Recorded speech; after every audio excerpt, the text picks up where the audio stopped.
నమస్కారం గురుగారు. మహాదేవ శ్రీమాత్రే నమః. గురుగారు, ఫిబ్రవరి 8వ తారీఖు భాను సప్తమి వచ్చింది. ఆ రోజు యొక్క ప్రత్యేకత ఏమిటి? మనం ఎట్లాగా ఉపయోగించుకోవాలంటారు? ఒకసారి మన ప్రేక్షకులకి తెలియజేస్తారు. తప్పకుండా అమ్మ.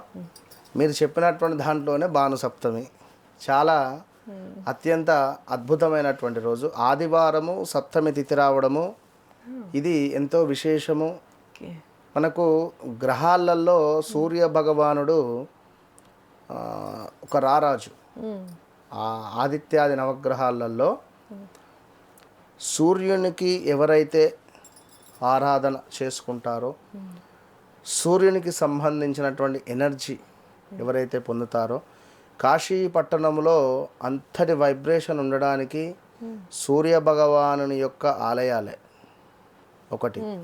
రెండవది, సూర్యునికి నిత్యము ఎవరు సూర్యోదయం కంటే ముందే స్నానాది కార్యక్రమాలు చేసి సూర్యునికి సంబంధించినటువంటి ఆదిత్య హృదయం కానీ, సూర్య అష్టకాలు కానీ, సూర్యునికి సంబంధించిన ద్వాదశ నామాలు కానీ ఎవరైతే చదువుకుంటారో వారికి ఎలాంటి చెడు ఇబ్బందులు కానీ, అంటే ఆదివారం రోజు నాన్ వెజ్ తినకూడదు అంటే మిగిలిన రోజులలో తినాలి అన్న అర్థం కాదు. కనీసం ఆదివారం రోజు ఏమిటి అంటే మనకు సూర్య అరిష్టేతు సంప్రాప్తే సూర్య పూజాంచకారయేతు సూర్య ధ్యానం ప్రవక్ష్యామి ఆత్మపీడోపశాంతయే. ఆదివారం రోజు అధికంగా నాన్ వెజ్ తినేటువంటి వారు కానీ, మధు పానీయాలు తీసుకునేటువంటి వారికి కానీ కొంత వారికి నెగిటివ్ ఇంపాక్ట్ అధికంగా అవుతుంది. సో మనకు ఈ ఫిబ్రవరి నెలలో మరి రేపు 8వ తారీఖు భాను సప్తమి రోజు. ఈ రోజు నాడు తప్పకుండా విశేషంగా తెల్ల జిల్లేడు ఆకులను సేకరించుకొని, తెల్ల జిల్లేడు ఆకులు ఒక 7 ఆకులను సేకరించుకోవాలి. తెల్ల జిల్లేడు 7 ఆకులను సేకరించి ఒక ప్లేటులో చక్కగా కూడా ఈ యొక్క తెల్ల జిల్లేడు ఆకులను 1 2 3 4 5 6 7 చక్కగా కూడా పెట్టి నిండుగా మధ్యలో కొన్ని గోధుమలను పోయాలి. గోధుమలను పోసి ఎరుపు రంగు మట్టి పాత్రను పెట్టి 2 మట్టి పాత్రలు పెట్టాలి. పెట్టి అందులో చక్కటి ప్యూర్ నెయ్యి కానీ, లేదు అని అనుకుంటే గంధ తైలము అని దొరుకుతుంది. గంధ తైలము లేదా ఇప్ప నూనె ఇవి పోసి దీపారాధన చేయడం ద్వారా సూర్యునికి సంబంధించినటువంటి ఒక ఎనర్జీ. సూర్యుడు మనకు గవర్నమెంట్ ఉద్యోగానికి కారకుడు. సూర్యుడు మనకు ఆరోగ్యానికి కారకుడు. ఇది తనూభావము. అంటే సూర్యుడు అంటే శరీరానికి అధిపతి. ఎవరి జాతక చక్రంలో అయితే సప్తమ స్థానంలో సూర్యుడు ఉన్న, లగ్నాతు సూర్యుడు ఉన్న, 12వ భావంలో సూర్యుడు ఉన్న, అష్టమ స్థానంలో సూర్యుడు ఉన్న మ్యారిటికల్ లైఫ్లో ఇబ్బందులు ఎదురవుతాయి. స్త్రీమూర్తులలో పీసీఓడి ప్రాబ్లమ్స్ కానీ, యూట్రస్ ప్రాబ్లమ్స్ కానీ, అదేవిధంగా దీన్ని ఏమంటారు అబార్షన్స్ జరిగేటువంటి ఛాన్సెస్ కానీ సూర్యుడు నీచలో ఉన్నప్పుడు వీరి జన్మజాతకంలో ఇవి ఏర్పడే పరిస్థితి ఉంటుంది.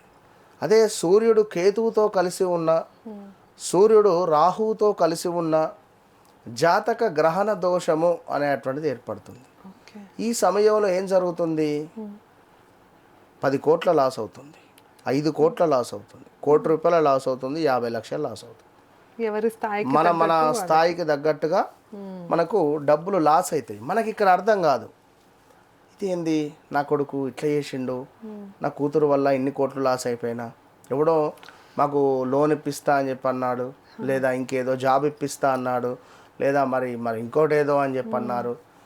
ఏమిటి ఇన్ని పైసలు తీసుకున్నాడు, 50 లక్షలు తీసుకున్నారు, ₹1,00,00,000 తీసుకున్నారు, మాకు ఇప్పటివరకు లోన్ రాలేదు, లేదా మాకు ఇప్పటివరకు ఏ పని కాలేదు, పలానా దగ్గర ల్యాండ్ ఉంది మీకు అనే విధంగా కానీ, ఇలా కొన్నిసార్లు మనకు నమ్మక ద్రోహాలు ఏర్పడేటువంటి ఛాన్స్ ఉంటుంది.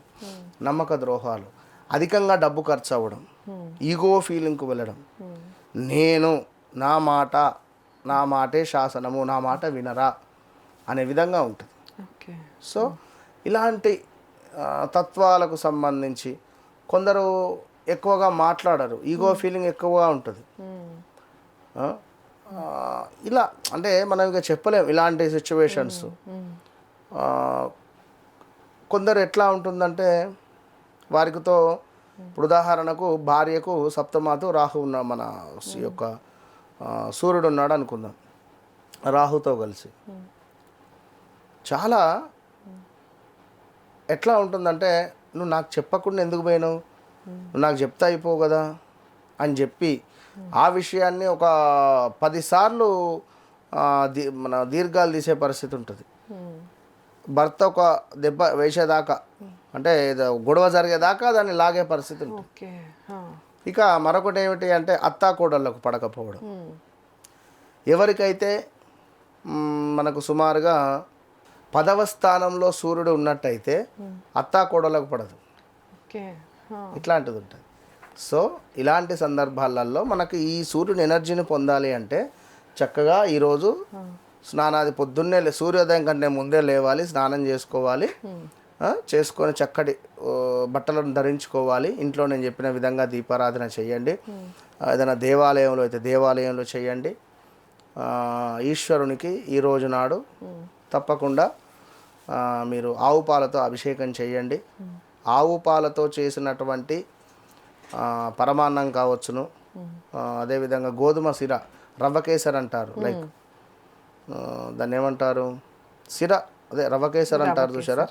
సో ఈ రవ్వ కేసరి చేసి అందులో ఆరెంజ్ కలర్ను మిక్స్ చేసి నలుగురికి పంచినా కూడా సూర్యుని యొక్క ఎనర్జీ మనకు ఉంటుంది. సో భానుసప్తమి అంటే చక్కగా ఈ విధంగా చేసుకోండి.